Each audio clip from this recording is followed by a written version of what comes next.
네, 여러분 안녕하세요. 저는 며칠 만에 뵙습니다. 잠실 서울비뇨의학과의 장진석이고요. 네, 안녕하세요. 저는 분당 서울대병원 비뇨학과에서 근무하고 있는 김정권이라고 합니다. 네, 얼마 전에 공지를 했던 대로 오늘은 저와 이제 비뇨의학과 젊은 명의 선생님들을 모시고 고견을 들어보는 첫 번째 자리입니다. 오늘 모실 김정권 선생님은 저랑 아주 각별하게 가까운 저희 서울대학교 동문이시고 서울대학교 의과대학을 졸업하고 동대학원에 석사 박사를 하셨고 예전에 국립암센터에서도 근무를 하셨다가 지금은 2018년도부터 분당 서울대병원 비뇨의학과에서 부교수로 재직 중이신 열심히 연구와 진료를 하시는 교수님입니다. 네, 요즘 어떻게 지내셨어요, 선생님? 네. 일단 장진석 원장님 이렇게 좋은 자리에 저를 또 이렇게 초대해 주셔서 정말 감사드립니다. 저는 주로 분당 서울대병원에서 그 신장암 환자들을 진료를 하고 있습니다. 그래서 초기 신장암 환자들의 로봇 수술, 그 다음에 이제 전이 된 환자들에서 전신 치료까지 같이 하고 있습니다. 사실 오늘 이런 자리를 갖게 된 거 자체가 보통 제가 채널 제 닥터곰의 비뇨의학 때는 주로 그 1차 진료 보는 개원 의사들이 보는 질환들 위주로 성병이라든지 방광염, 요로결석, 전립선염 이런 것들 위주로 했는데 사실 저희 비뇨의학 파트에서는 종양이라고 하는 파트가 아주 큰 부분을 차지하고 이런 부분들은 저희는 1차 의료기관에서는 어떤 종양이 의심되면은 대개는 3차 의료기관, 대학병원으로 진료 의뢰를 해드리고 있습니다. 그 중에서 이제 신장암, 전립선암, 방광암 등이 이제 세 개의 축이라고 볼 수 있겠는데요. 여기에 대해서 저희가 잘 다뤄본 적이 없기도 하고 또 저도 이제 전문의가 된 지 오래됐기 때문에 최근에 업데이트된 내용들이 사실 아무리 공부를 한다고 해도 많이 떨어질 수밖에 없습니다. 그래서 저도 교수님께 좀 배울 수 있는 자리라고 생각을 하고 이 자리를 마련하게 됐으니까 오늘은 대개는 신장암과 관련된 궁금증이 있으시다면은 게시판에 올려주시면은 확인하는 대로 답을 드릴 수 있게 준비해 보겠습니다. 그러면 강의를 부탁드리겠습니다. 네. 그러면 일단 신장암 관련해서 시작을 한번 해보겠습니다. 사실 이게 이제 매년 국가암 등록 통계들이 보고가 되고 있는데요. 가장 최근에 보고된 자료가 2020년 자료였습니다. 거기서 이제 신장암은 국내 암종 중에서 10위암을 기록을 하고 있었고요.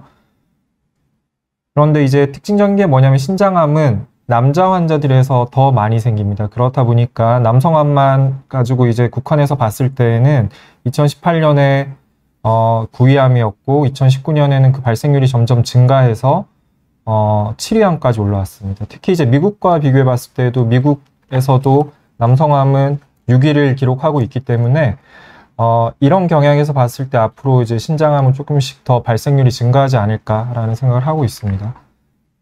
하지만 제가 개인적으로 더 중요하게 생각하는 지표가 이 상대 생존율 지표인데요.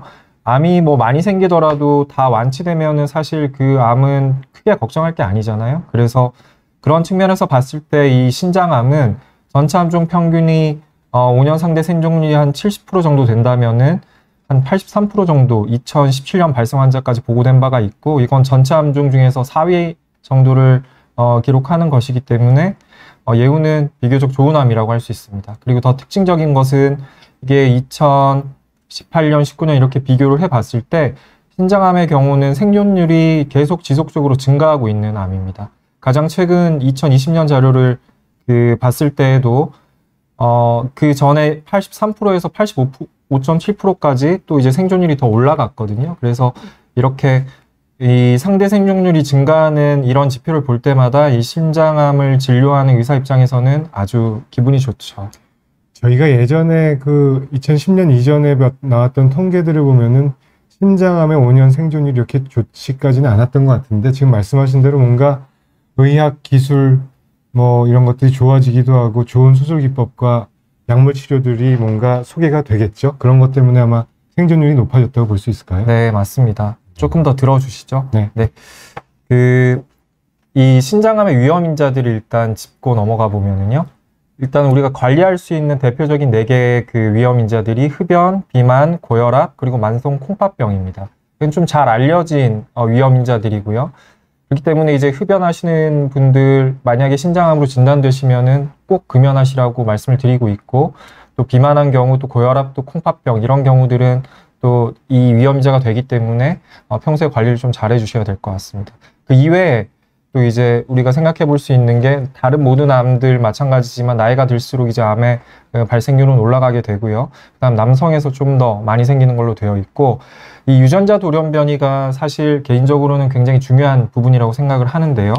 이게 태어날 때부터 변이가 존재했던 유전병 환자들 이외에 살아가면서 발생한 돌연변이에 의한 발병이 이 모든 암들에서 가장 중요한 원인이 될 것이다 라고 요즘 생각되어지고 있습니다. 그래서 신장암에서도 이런 변이에 취약한 환자가 있을 것이고, 그런 원인을 찾아내는 것이 하나의 요즘에 이제 토픽이 되고 있습니다.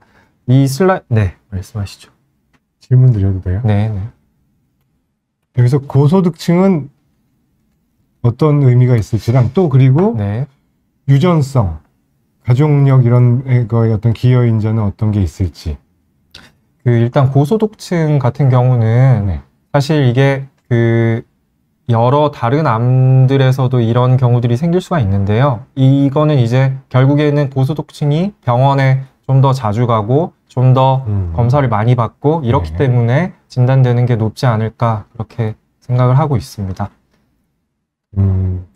그러면은 가족력과 어떤 유전성 관련해서 뭐 전립선암 같은 경우에는 좀 미리 알 수 있는 요새 피카진 테스트 같은 것도 좀 상용화된 것들이 있잖아요. 그렇죠. 네. 이런 거에 대한 개발된 키트나 이런 것도 있을까요, 혹시? 아직 신장암 분야에서는 그런 진단 키트나 아니면은 우리 이제 전립선암에서 얘기하는 뭐 브라카 유전자라든지 이런 아주 대표적인 그런 변이 유전자들이 명확하게 밝혀지진 않았습니다. 근데 개인적으로도 NGS 검사를 많이 하고 있고 몇 가지 우리가 타겟할 수 있는 그런 표적 유전자들이 조만간 보고되지 않을까 생각을 하고 있습니다.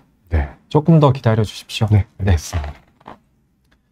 그래서 이게 이제 유명한 그림이긴 한데요. 이게 우리 같은 신장암도 결국에는 유전자 변이에 따라서 이제 다른 특징을 보일 수가 있기 때문에 그 변이를 직접 타겟하는 표적 치료제가 여러 암종에서 이제 요즘 화두가 되고 있고요.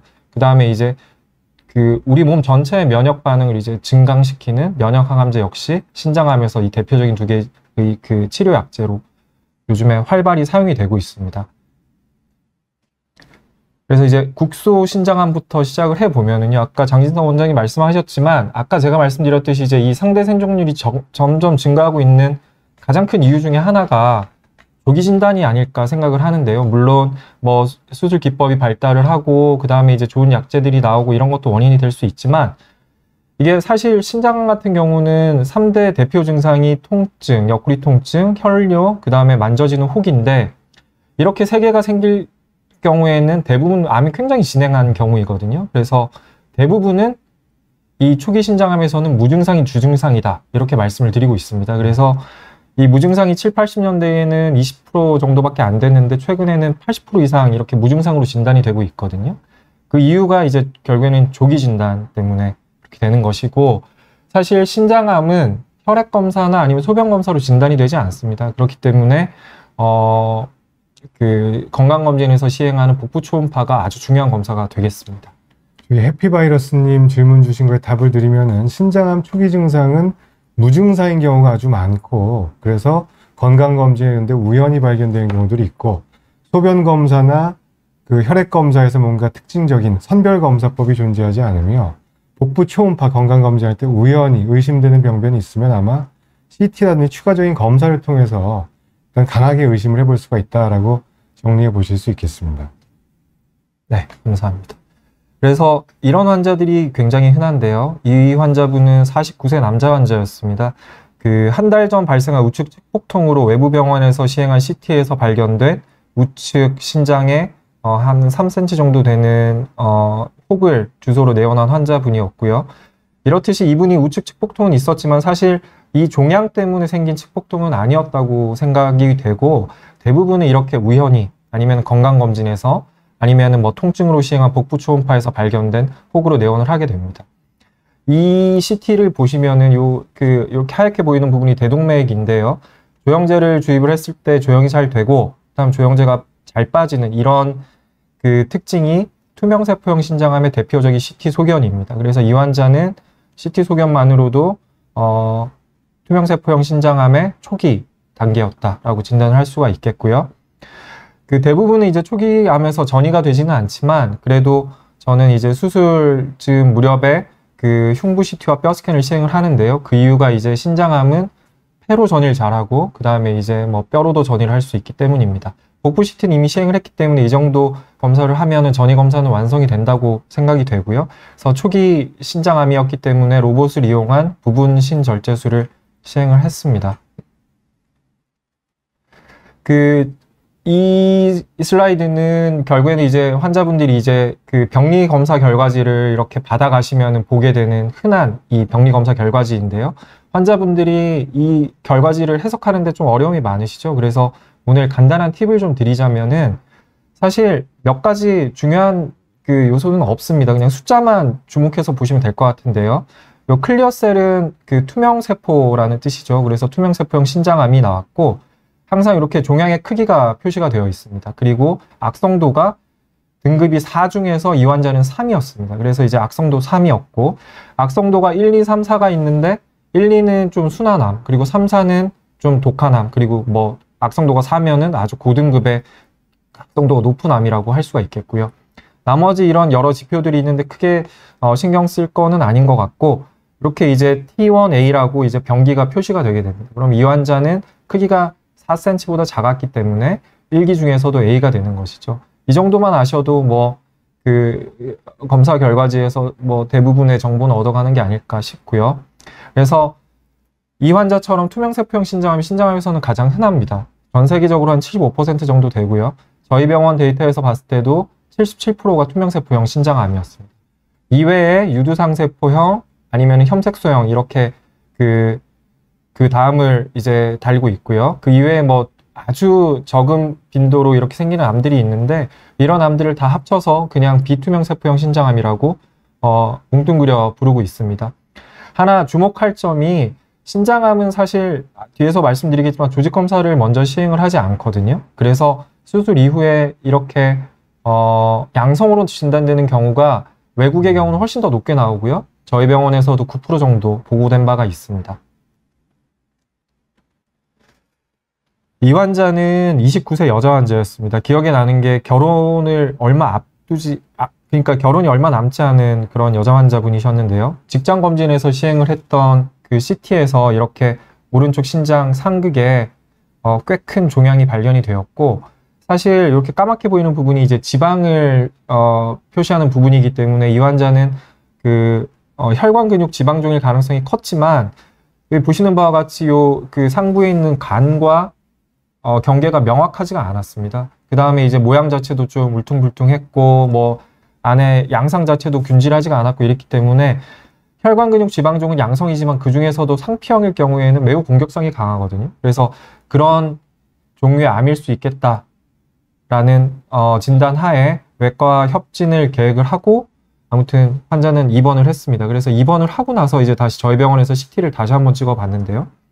여기서 다시 보니까 이렇게 간과 경계가 명확하게 보이고 있습니다. 그러니까 이게 무슨 얘기냐면 신장 종양을 볼 수 있는 프로토콜의 CT가 있고요. 그 다음에 이제 병원마다 해상도도 조금씩 다릅니다. 그래서 이런 그 CT 프로토콜이나 영상 해상도가 진단에 매우 중요하다라고 말씀을 드릴 수가 있고요. 그래서 개인적으로도 외부 병원에서 CT가 있더라도 가져온 CT가 있더라도 필요에 따라서는 수술 전에 CT를 시행하는 경우가 종종 있습니다.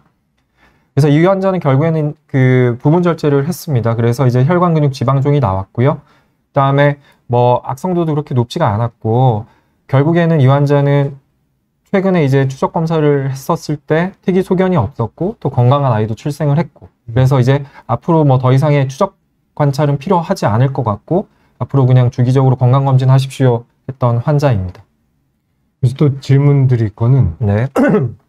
환자분들도 이런 얘기를 많이 하시는데 좀 전에 우리가 전립선 암 같은 걸 진단할 때는 미리 트러스 바이옵시 조직 검사를 시행을 하잖아요. 네. 그 티슈 컨펌을 하고서 수술을 진행하는데 반해서 신장암은 영상의학과에서 시행하는 어떤 이미징 워크업이 중요하다라는 말씀인 것 같고 네, 네. 그러면은 조직 검사를 꼭 시행해야 되는 경우도 있지 않을까 싶어서요. 네. 정말 좋은 질문이신데요. 그러면은 그것부터 먼저 말씀드리고 가겠습니다. 제가 말씀드리려고 했던 부분은 이거였습니다. 그러니까 CT가 신장암의 진단에 매우 중요한 검사 방법이지만은요. 이 CT만으로는 100% 알 수가 없기 때문에 좀 애매한 경우에는 초음파나 MR을 시행을 할 수가 있습니다. 그 각각의 장점이 있고요.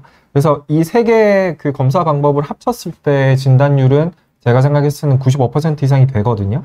그래서 대개의 경우는 신장암은 영상으로도 진단이 가능하기 때문에 조직 검사까지는 시행을 하지 않는데 조직 검사를 꼭 시행을 하는 경우가 이런 경우들이 있습니다. 그러니까 뒤에서 말씀드리겠지만 수술적 치료가 아닌 고주파 절제 같은 시술을 시행을 하는 경우에는 결국에는 조직 검사를 해서 이게 정말 암이었는지를 확인하는 게 필요할 것이고요. 그다음에 전신 치료를 시작하기 전에는 급여 문제도 있고 뭐 여러 가지 그런 그 문제들 때문에 세포형을 알아야 됩니다. 그래서 조직 검사를 시행을 해야 되고 그다음에 이제 고령의 환자에서 치료하지 않고 적극적 감식, 추적 관찰만 하는 경우가 있거든요. 그런 경우에도 그 종양이 악성도가 굉장히 높은 암이 아니라는 거를 우리가 짚고 넘어가야 되기 때문에 그런 경우에 이제 조직 검사를 시행을 하는 경우도 있고 또 이제 특이한 경우, 그 다음에 이제 뭐 양성 종양이 의심되는 경우, 좀 애매한 경우 바로 수술하는 것보다는 그냥 조직 검사를 하는 경우도 있습니다. 그리고 예전에는 사실 조직 검사를 많이 시행하지 않았는데 요즘에는 기관에 따라서 조금씩 컨센서스가 다릅니다. 그래서 조직 검사를 점점 늘려가는 추세이기는 하고 늘려간다고요? 네네. 네네.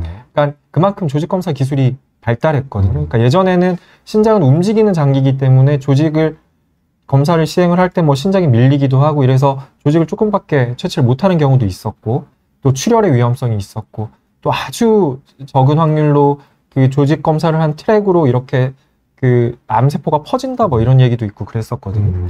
근데 요즘에는 그런 부분들이 좀 해소가 되면서 여러 가지 정보를 얻기 위해서 조직 검사를 먼저 시행을 하는 기관들도 있긴 합니다. 네. 근데 그건 조금 더 이제 지켜봐야 될 것 같고요. 우리가 예전에 그 신장암 환자들 볼 때는 그래서 그 비뇨의학과랑 영상의학과 컨퍼런스 같은 거 요즘도 맞습니다. 많이 하시죠. 네. 그래서 그 비뇨의학과의 스킬도 중요하고 또 그 영상의학과 교수님들의 항상 어떤 그 환자 케이스를 두고서 그 토의를 하고 그 가능성, 양성 종양인지 아닌지 암일지를 그 확률, 진단 가능성을 높여가기 위한 노력들을 계속했던 것 같습니다.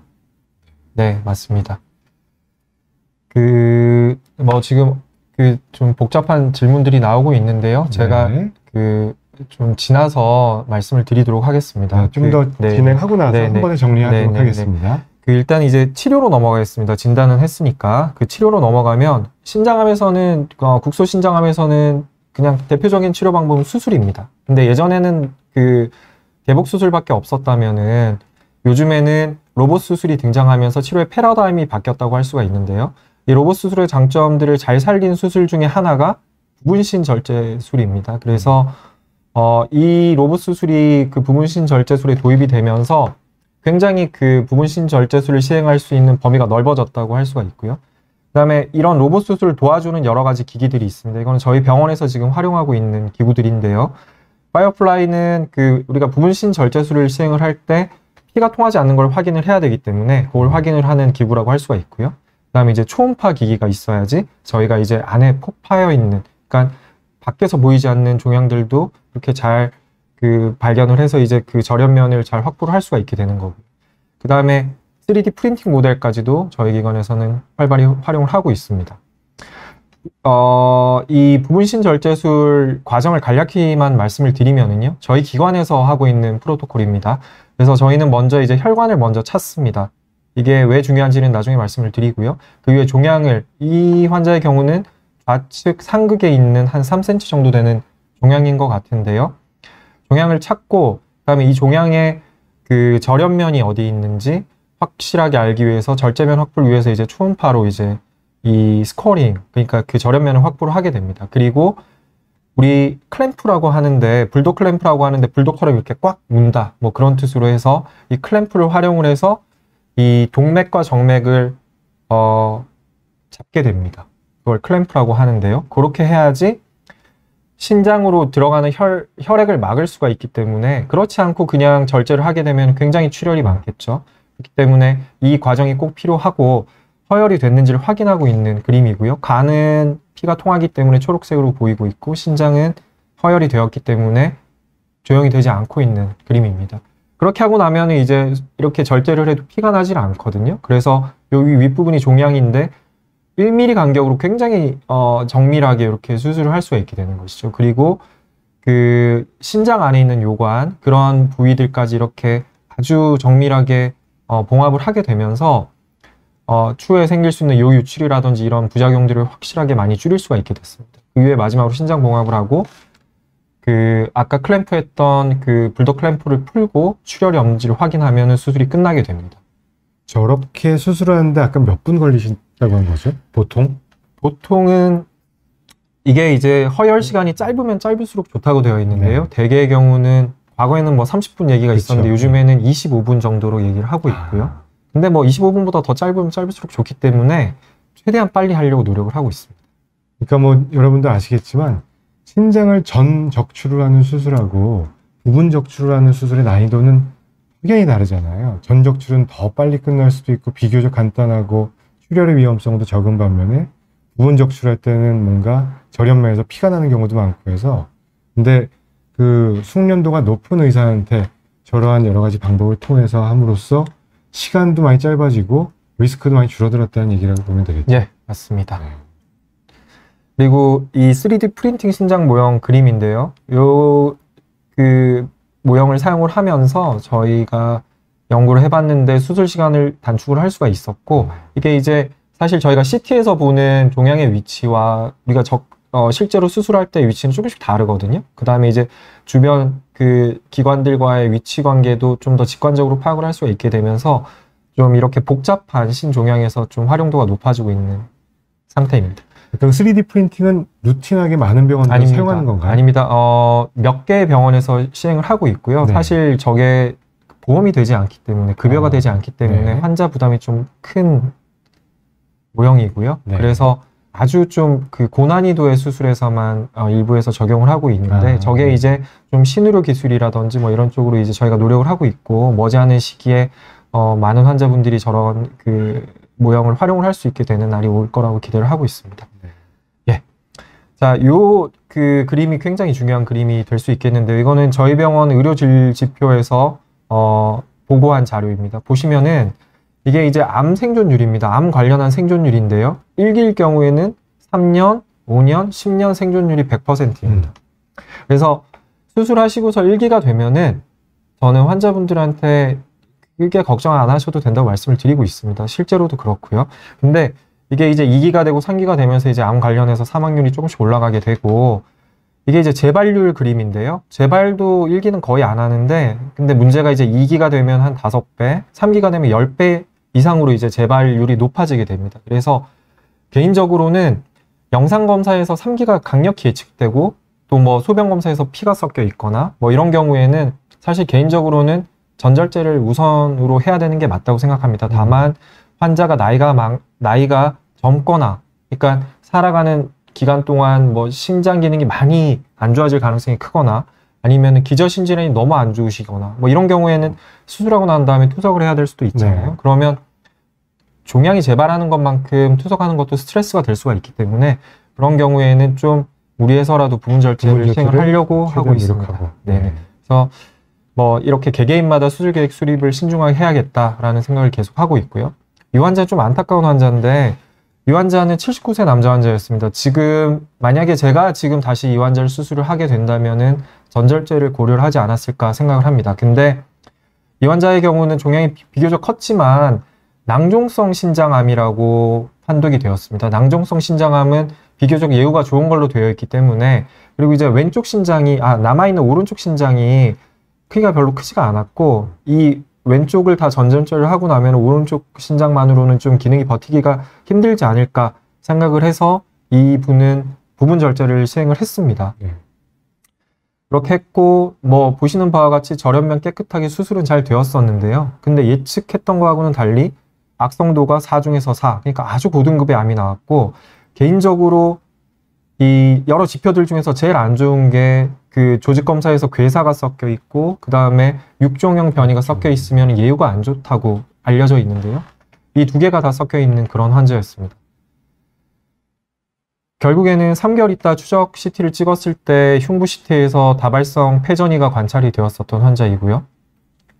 그 다음에 이렇게 시행한 신장 방광 CT에서도 수술한 쪽 신장에서 부분 절제했음에도 불구하고 그 주변에서 이제 국소 재발이 있었던 환자입니다. 그래서 이 환자는 표적 치료제로 항암 치료를 시작을 했었고, 근데 한 1년 정도 치료를 하시다가 결국에는 돌아가셨던 환자입니다. 개인적으로 제가 그 가장 요즘에 고민하고 있는 부분인데요. 악성도가 높은 암이 무엇인지를 먼저 알 수 있다면은 사실 그런 환자를 무리해서 부분 절제를 하진 않겠죠. 근데 그게 영상검사로도, 그 다음에 이제 우리가 수술 전에 조직 검사를 한다고 하더라도 이걸 100% 알 수는 없거든요.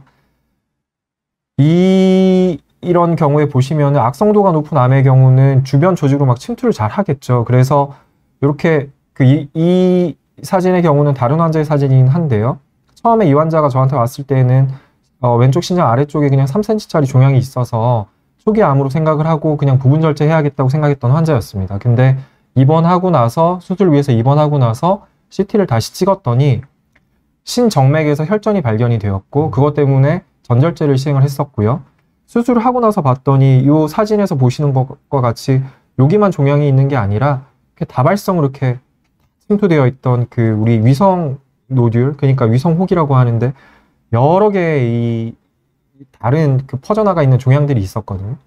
이 환자를 만약에 부분 절제를 했으면 결국에는 또 여기서 또 재발을 했겠죠.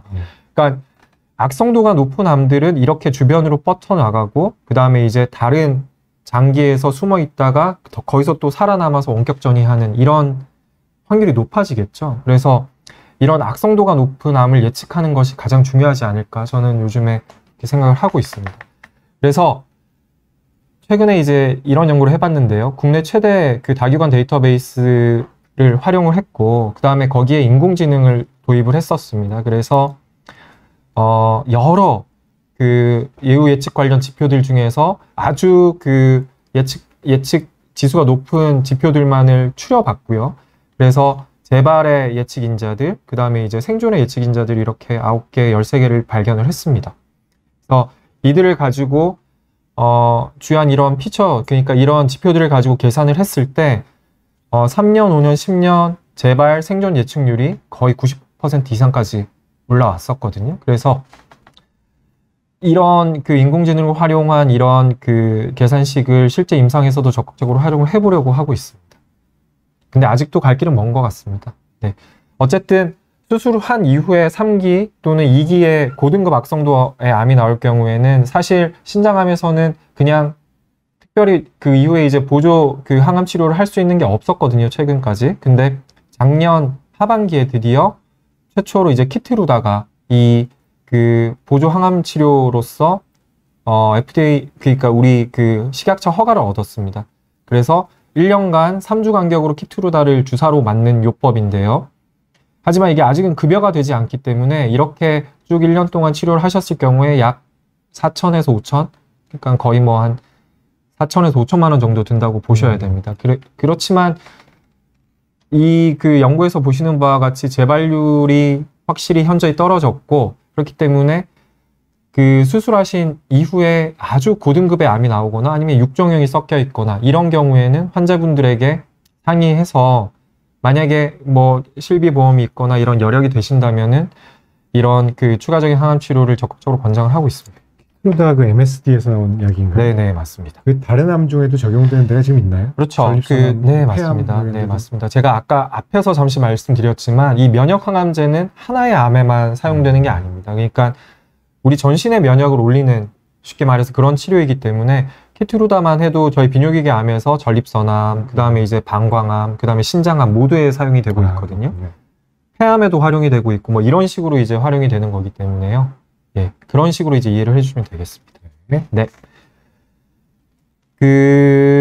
이 수술적 치료 이외에도 여러 치료들이 있는데요. 간단히 말씀드리면은 환자의 기대 여명이 중요합니다. 그래서 뭐 80세가 넘은 환자인데 기저질환이 많고 이런데 이제 수술하기 어려운 환자분들 굳이 초기암을 수술할 필요는 없다고 생각합니다. 그 이유가 작은 암에서는 평균 1년에 3mm 정도 자란다고 되어 있거든요. 그 다음에 3cm가 안 되는 암의 경우는 거의 전이하지가 않습니다. 그렇기 때문에 이런 경우는 그냥 6개월에 한 번, 뭐 빨리 자라지 않으면 뭐 1년에 한 번 이런 식으로 그냥 추적 관찰하는 것만으로도 암이 뭐 생존에 큰 영향을 미치지 않겠다. 뭐 이렇게 할 수가 있고요. 그 다음에 고주파 절제가 또 이제 요즘에 많이 이제 시행이 되고 있는데요. 이거는 영상의학과에서 주로 하는 시술이고 종양의 크기나 위치가 적합할 경우에 특히 이제 종양이 좀 크기가 작을수록 유리하고 좀 뒤쪽에 있을수록 유리하다고 되어 있습니다. 그래서 뭐 그렇긴 한데 종양이 또 너무 작으면 또 시술이 어렵고요. 그래서 적응층이 그리 넓지는 않은 것 같은데 요 그 고주파 절제하고 비슷한 플랫폼으로 마이크로웨이브 그다음에 이제 냉각 치료 뭐 이런 것들이 도입이 되고 있거든요. 그래서 네. 이런 치료들은 그 이 작은 종양 3cm 미만이 아니라 그거보다 조금 더 큰 종양에서도 활용이 되기 때문에 앞으로 뭐 나이가 많거나 아니면 기저질환 때문에 수술이 좀 어려운 환자의 경우에 이런 것도 하나의 치료 방법이 될 수 있을 거라 생각을 하고 있습니다. 아까 말씀하신 게 RFA 할 때는 미리 조직 검사를 당연히 해야 되겠죠? 가능하면 조직 검사를 하는 게 좋겠죠. 그래야 상상하지는 않나요? 조직 검사를 시행을 하는데 네. 조직 검사에서 이제 그 조직형을 확보하기 어려운 경우도 있고요. 네. 그리고 말씀드린 것처럼 이 RFA는 바늘로 찔러야 되기 때문에 종양이 아주 작을 경우에는 한 번 찌르고서 다시 뺐다가 다시 그 종양으로 다시 찌르는 것 자체가 기술적으로 좀 어렵다고 어렵겠네요. 합니다. 그래서 그런 경우에는 조직 검사를 시행하지 않는 경우도 있기 때문에 뭐 예를 들어서 암보험이 필요한 환자분들이나 뭐 이런 분들은 시행을 안 하는 경우들도 있습니다. 네. 마지막은 방사선 치료인데요. 원래 신장암에서는 방사선 치료가 효과가 없는 걸로 되어 있었습니다. 근데 최근에 이제 강도를 높인 새로운 방사선 치료 기법들이 소개가 되면서 이것도 이제 머지않은 미래에 하나의 치료 방법이 될 수 있을 것으로 기대를 하고 있고요. 아직은 국내에서는 그리 활발하게 시행이 되고 있지는 않습니다. 자, 여기까지가 국소 신장암이었고요. 이제 진행성, 전이성 신장암에 대해서 또 말씀을 드리겠습니다. 앞에서 이제 조기 진단이 많아졌다고 말씀을 드렸지만 여전히 25에서 30%는 진단돼서 당시 이미 전이된 상태로 오십니다. 이럴 때가 제일 마음이 아픈데요. 사실 그 장신성 원장님 뭐 기억하시겠지만 저희 전공의 시절 뭐 한 15년 전만 해도 전이성 신장암 환자에서 뾰족한 수가 없었습니다. 그렇죠. 그래서 어쩔 수 없이 이렇게 막 그 엄청 큰 종양도 뭐 혈전이 있는데도 막 심장을 멈춰가면서 수술을 하고 이렇게 했었었는데요. 그 이유가 좋은 약제가 없었기 때문이었었던 것이죠. 그래서 이런 세포감퇴 신절제술 뭐 이런 수술도 있었는데요. 이거는 효과적인 약이 없기 때문에 다른 장기에 전이가 있더라도 원바람인 그 신장암을 절제를 했을 경우에 뭐 대략 한 3개월 정도의 뭐 생존율에 이득이 있더라 뭐 이런 연구들이 있으니까 의료진으로서는 어쩔 수 없이 그 3개월을 조금이라도 더 늘리기 위해서 이런 위험한 수술을 했었었죠. 세포 감퇴 신절제술이 네, 뭐죠? 사이토 리덕티브 서저리 네, 이런 걸 맞습니다. 얘기하는 그러니까 우리가 원칙적으로는 수술이라는 것은 종양 자체를 전부 다 절제하는 게 목표이지 않습니까? 그런 게 이제 그 암에서의 수술의 기본 원칙인데 세포 감퇴는 암세포를 줄이는 목적의 수술이라고 보시면 됩니다. 그러니까 암이 남아있게 되는 거죠. 근데 그래도 이제 암이 남아있더라도 원발 신장암에서 확 너무 빨리 퍼지니까 그 원발암을 줄이는 것만으로도 좀 생존율에 이득이 있더라. 뭐 이런 것 때문에 시행을 했었는데요. 네. 그리고 뭐 전통적 면역 치료 기억하시겠지만 뭐 고용량의 인터루킨 뭐 이런 인터루킨. 면역 치료들이 있었는데요. 그때 저희 전공의 시절만 해도 그런 환자분들 갑자기 이렇게 전신 면역 반응이 생기면서 뭐 폐에 염증이 와서 뭐 하루 이틀 만에 돌아가시고 이런 것들을 많이 봤었거든요. 근데 불과 2010년부터 해서 표적 항암제 아까 말씀드렸던 그 표적이 되는 변이 유전자들을 이제 표적하는 그런 항암제들이 나오기 시작을 했고 2015년부터 드디어 이제 면역 항암제가 나오기 시작합니다. 그렇게 되면서 이제 굉장히 이 그 효과 좋은 약들이 이제 이렇게 도입이 되고 또 이런 약들이 이제 조합을 이루면서 지금은 저희 과거 전공의 시절하고는 거의 비교할 수 없을 만큼 환자분들의 생존율이 높아지고 있습니다. 김정건 교수님이 예전에 국립암센터에도 계셨잖아요. 네. 그때 그런 경험들이 좀 많이 축적이 되셨겠네요. 그렇죠. 그러니까 제가 지금 이렇게 그 면역 항암제나 표적 치료제를 많이 쓰고 있는 이유 중에 하나도 네. 암센터에서 그 했던 경험들이 또 이제 그런 그 배움들이 하나의 그런 역할을 해주고 있는 거라고 생각을 합니다. 초창기 때는 서울대병원보다 공립암센터에서 이런 어떤 연구와 이런 것들 많이 하셨었잖아요, 그죠? 그렇죠. 네, 네. 그렇습니다. 자, 요 그림은 그 국내에서 도입된 신장암 치료 약제들입니다. 이게 이제 2005년부터 15년까지 10년 동안 이렇게 나왔던 약제들인데요. 붉은색으로 표시된 게 허가된 약제, 그 다음에 이제 노란색으로 표시된 게 급여가 된 약제입니다. 요 표적 치료제들인데 대부분이 이 약제들은 그리 비싸지가 않았거든요. 네. 그래서 대부분은 급여화가 되었던 약들이었고 2015년에 이제 면역항암제 옵티보가 나왔지만 이 약은 2차 치료제로 사용이 되는데 아직까지도 급여가 되질 않았습니다. 자, 재밌는 게 2016년부터 2021년 약 5년 동안 나온 약이 그 이전 10년에 나온 약보다 더 많습니다. 네. 이렇게 그 신약들이 빠르게 도입이 되고 있다는 얘기이고요. 그 지금까지 나온 요 신약들 중에서 가장 좋은 조합이라고 알려진 4개의 조합, 그 옵티보 여보이, 그 다음 키트루다 렘비바, 키트루다 인라이타, 카보메틱스 옵티보, 요 약제 4개가 전부 국내에서 지금 허가가 되어 있습니다. 급여화는 안 되었고 허가는 맞습니다. 되어 있다는 네. 말씀이시죠? 급여는 안타깝게도 가장 먼저 도입되었던 옵티보 여보이만 되어 있습니다. 네. 이 NCCN 가이드라인을 따르게 되어 있는데요. 저희 식약처도. 그래서 보시면은 그 심평원의 허가 급여도 요 가이드라인에 따라 있고 요 안에 있는 약들이 다 아까 제가 보여드렸던 그 4가지 약제들이 다 여기에 들어 있습니다. 근데 이게 이제 아까 말씀드렸던 옵티보 여보이가 급여가 되면서 그 급여 조건이 굉장히 까다로워지거든요. 그래서 무조건 투명세포형이어야 되고 그 다음에 이제 위험도 평가에서 어느 정도 위험도가 높아야 되고 이런 조건들이 있기 때문에 이 조건에 맞지 않는 분들은 또 이런 그 좋은 약제 급여 혜택을 못 받게 되는 거죠. 2021년 9월에 이 약이 급여가 되었거든요. 그래서 이 옵티보 여보이가 없을 때하고 비교했을 때 27.8개월에서 40개월 정도로 그 무질병 그 생존율이 약 1년이 좋아졌습니다. 네. 1년을 더 사는데 들어야 되는 비용이 약 350만 원. 굉장히 그 환자 입장에서는 그리고 의사 입장에서는 좋은 약이 도입이 되었던 것이죠. 그렇게 되고 나니까 이 효과적인 약들이 나오니까 요즘에는 사실 완치라고 얘기하는 거는 사실 전야하면서 조금 조심스러운데요. 완전 관해 또는 무질병 상태를 달성하는 환자들의 비율이 굉장히 높아졌습니다. 제 환자 데이터에서도 전신치료를 시행하는 전이암 환자들에서 한 20% 정도는 지금은 무질병 상태이시거든요. 이 환자는 2021년 9월 2일에 처음, 그러니까 제 기억에는 처음으로 급여로 옵티보 여보이를 시행을 했던 환자입니다.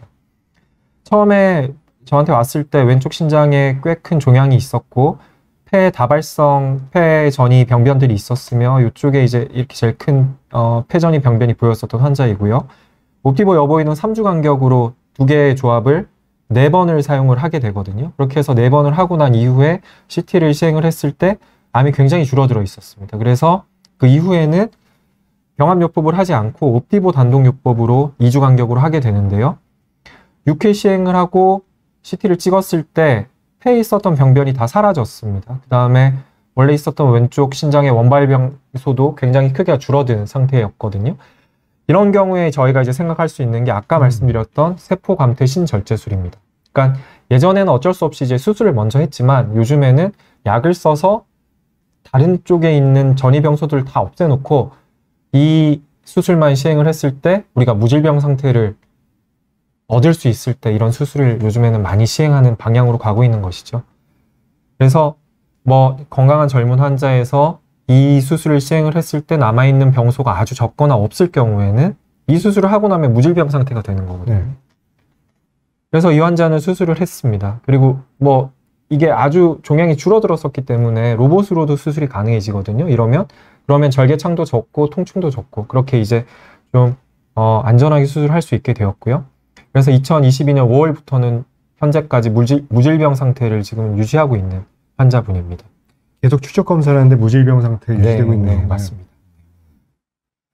자, 그런데 이제 문제가 이거죠. 그 급여되는 약이 옵티보 여보이밖에 없는데 그 이후에 나왔던 이 조합들, 그러니까 면역항암제 조합이 아니고 면역항암제, 표적치료제 조합들이 약효가 더 좋다는 겁니다. 그러니까 이 네 가지 조합을 가지고 메타 분석을 시행한 연구들이 지금 속속 보고가 되고 있는데요. 효과 측면에서는 옵디보 카보메틱스나 엠비바키투르다가 더 좋은 걸로 되어 있어요. 그래서 옵디보 여보이가 보시면은 제일 효과는 떨어지는 걸로 되어 있습니다. 근데 우리나라에서는 급여가 되는 약이 그 약밖에 없다는 거죠. 제일 먼저 나왔기 때문이죠. 이렇게 그 표적 치료제하고 면역항암제를 조합을 했을 때 효과가 더 좋을 수밖에 없는 이유는 하나의 조합만 썼을 때에는 저항성이 있을 수가 있거든요. 그러니까 면역항암제 안 되는 환자분들은 두 개 써봤자 안 들어요. 근데 면역항암제 안 되는 환자분들이 표적 치료제 들을 확률이 높은 거거든요. 그래서 반응률이 좋아지는 거고 또 이 두 가지 약제의 시너지 효과가 있을 수 있다라는 얘기들이 있습니다. 하지만 이제 이 효과가 좋으면은 그만큼 이제 부작용이 크다라는 얘기거든요. 그래서 부작용 측면에서 봤을 때는 옵디보 여보이가 굉장히 순한 약이다라고 할 수가 있고요. 임상에서는 사실 굉장히 비싼 약이기 때문에 옵디보 여보이를 제쳐두고 조금 더 효과가 좋은 옵디보 카보메틱스나 아니면 엠비바키투르다를 쓰자고 말씀드리기가 힘듭니다. 그러니까 1년에 거의 7, 8천만 원씩 들거든요. 이렇게 환급을 받더라도. 그렇기 때문에 아무튼 옵디보 여보이가 아직은 임상에서는 투명세포형으로 진단될 경우에는 가장 많이 쓰이고 있다라고 말씀을 드릴 수가 있고요. 다만 이런 경우가 있습니다. 투명세포형이 아닌 경우에는 급여되는 약제가 매우 제한적입니다. 그게 너무 안타까운데요. 그러니까 아까 앞에서 말씀드렸던 네 가지 약제 모두 그러니까 다 대개는 이제 투명세포형에서 쓸 수가 있고요. 특히 이제 급여가 되면은 비투명세포형에서 쓸 경우 삭감이 되거든요. 그래서 쓸 수가 없는데 사실 허가가 된 경우에는 비투명세포형에서도 쓸 수가 있습니다. 되어 있고요. 그래서 이제 이 그 비투명세포형 신세포암에서는 지금 급여권 내에서는 쓸 수 있는 약이 표적치료제밖에 없는데 아까도 보셨지만 효과 좋은 약들을 제쳐두고 표적치료제를 써야 되는 경우에는 환자하고의 상의가 필요하고 굉장히 암이 많이 진행했을 경우에는 그런 표적치료제를 먼저 쓰는 게 좀 안타깝죠. 이 환자는 젊은 환자입니다. 38세 남자 환자였는데요. 한 7년 전에 좌측 신장암 초기암으로 생각하고 부분 절제를 했었고요. 근데 특이하게도 유두상피형 세포의 신장암이 나왔고 악성도가 굉장히 높게 나왔었습니다. 근데 이분이 그 계속 열심히 추적 관찰을 하셨었는데 2001년 1월까지 하셨다가 이제 1년을 뛰어넘고 2년 만에 거의 2년 만에 2022년 12월에 검사를 했는데 이렇게 어마어마하게 커진 종양이 수술한 반대편 종양에서 생겼습니다. 그거와 함께 이 종양과 함께 그 대혈관 주변으로 어마어마하게 큰 임파절 전이가 또 같이 있었고요. 그리고 페트를 시행을 했는데 안타깝게도 척추하고 골반에 또 다발성 골전이까지 있었던 환자분이었습니다.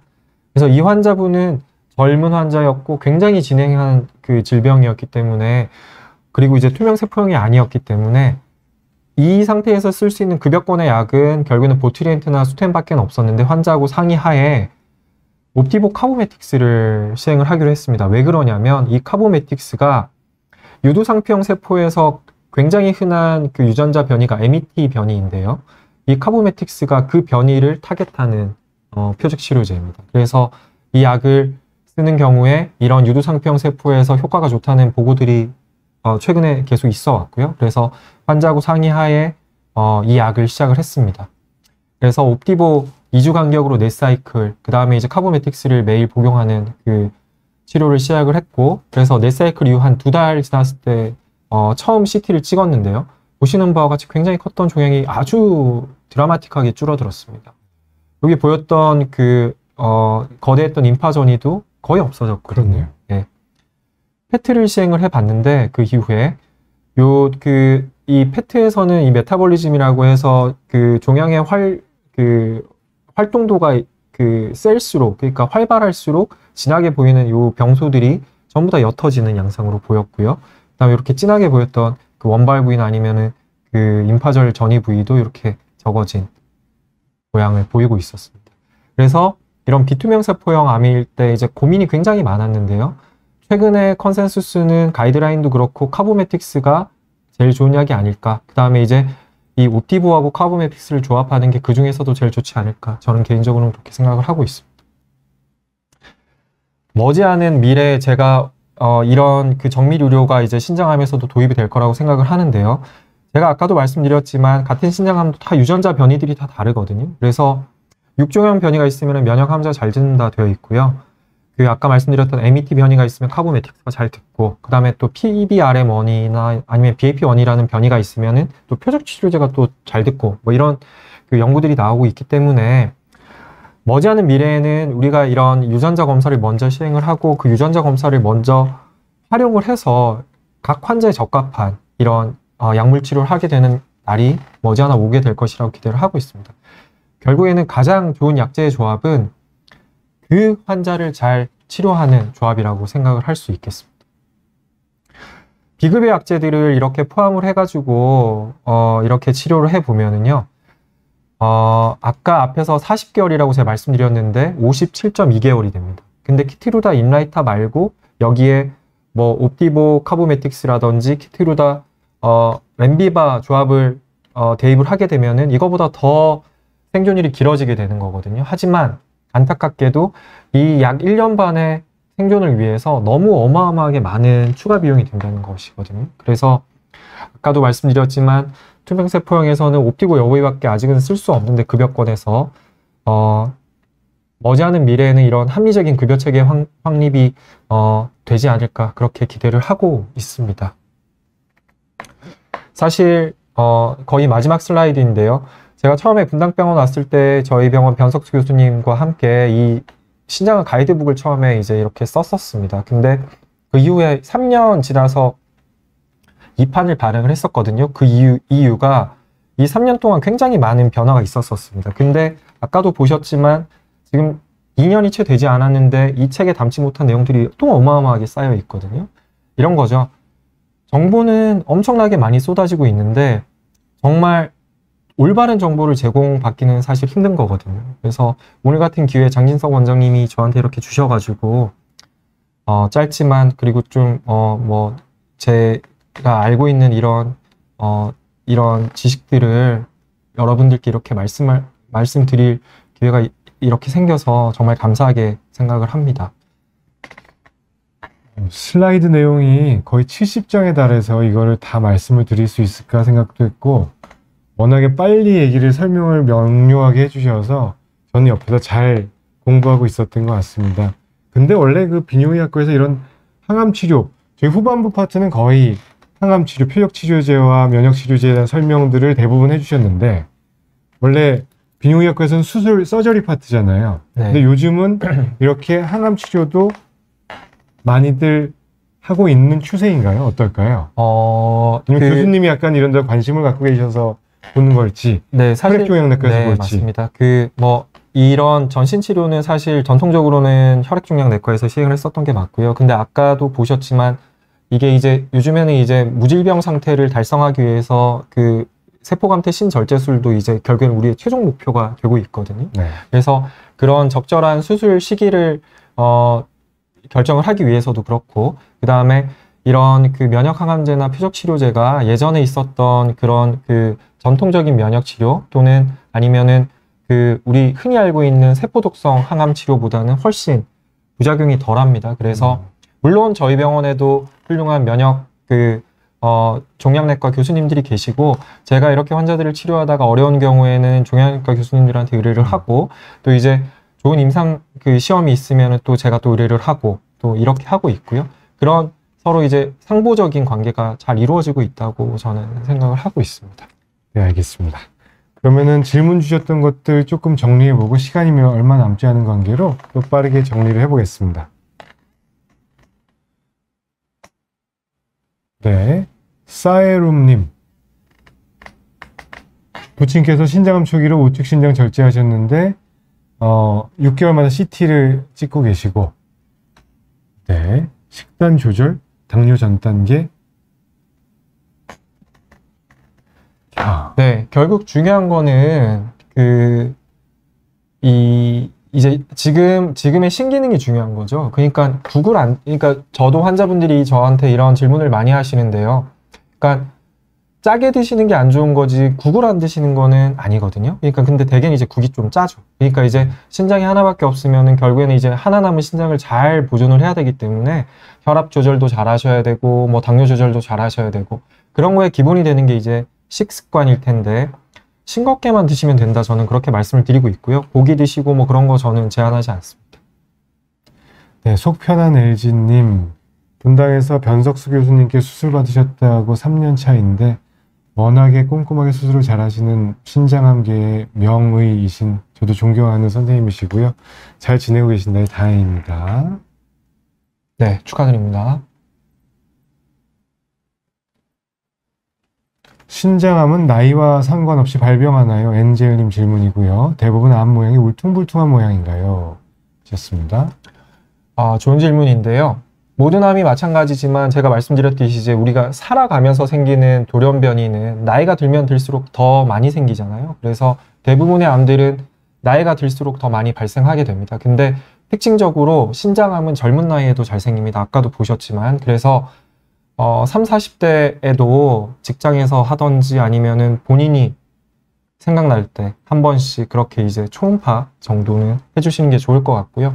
신장암은 순한 암들은 동그랗게 생겼습니다. 근데 악성도가 높은 암들은 이렇게 막 튀어나가려고 하는 성향이 강하거든요. 그래서 모양이 울퉁불퉁해지고 그런 울퉁불퉁한 모양을 갖고 있거나 아니면은 이 성상 자체가 불균일할 때 이거는 좀 더 악성도가 높은 암이겠구나라고 예상을 하고 있습니다.